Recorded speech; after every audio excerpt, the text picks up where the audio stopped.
It's early morning in Kathmandu, the capital of Nepal, a small country sandwiched between India and China. Dr. Shankar Rai is on his way to work. The doctor's a plastic surgeon, specializing in cleft palates and burns. He's well known in Nepal and internationally for helping poor people and charging them nothing. Without Dr. Rai, many of these people would have no health care at all. And then the parents told they are mistreating her in the village. She cannot go to school. Everybody hates her. And then she started crying. So, yeah, we operated, and then it was reported in the journal. So. Dr. Rai is on his way again, this time to a new hospital. It's called the Nepal Cleft and Burn Center, and it's not yet officially open. But patients can't wait, so the burn ward is up and running. Dr. Rai works with a team, 9 surgeons with different specialties and a staff of 50. The equipment and surgical gowns were provided by Weber's non-profit organization, also called the Nepal Cleft and Burn Center. We've shipped today 6 40-foot containers full of medical equipment to Nepal, for which we pay less than 10 cents on the dollar. Weber has also teamed up with another charity, Research International, to cover the cost to the patients. They don't have to buy the medications, they don't have to pay for the bed, they don't have to pay for the surgery. But if this surgery has to be done in a private hospital, it would cost them a fortune. The beds in the burn ward are filled with patients from all over the country. It took days for some of them to get here, walking on trails, riding on buses over dirt roads.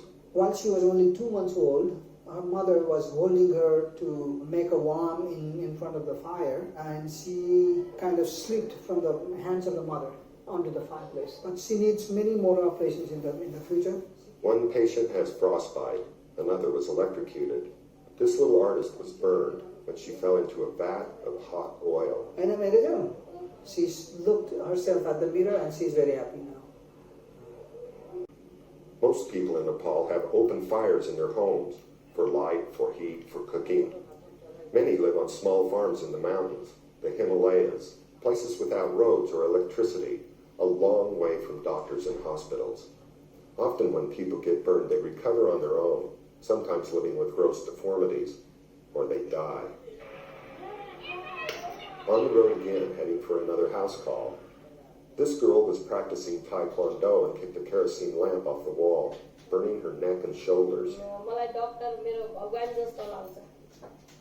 She says after the operation, she has a more dignified life, and she thinks that the doctor is just like a god. Dr. Rai is assisting Dr. Kiran in closing a cleft lip on a 10-month-old baby girl. In this culture, there's a stigma that comes with a cleft lip. Often the blame for the deformity is placed on the mother. We have many incidences where once the child is born cleft, the father has left the family, never to be seen again. It's a relatively simple and inexpensive operation, requiring only a few tools, and the results make a dramatic difference in a child's life.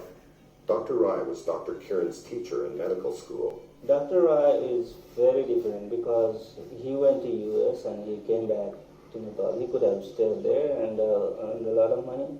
The hope for the new hospital is that it will be run by and for the citizens of Nepal. That's our goal, is for this facility to be operated and staffed by Nepali physicians to help the poor of Nepal.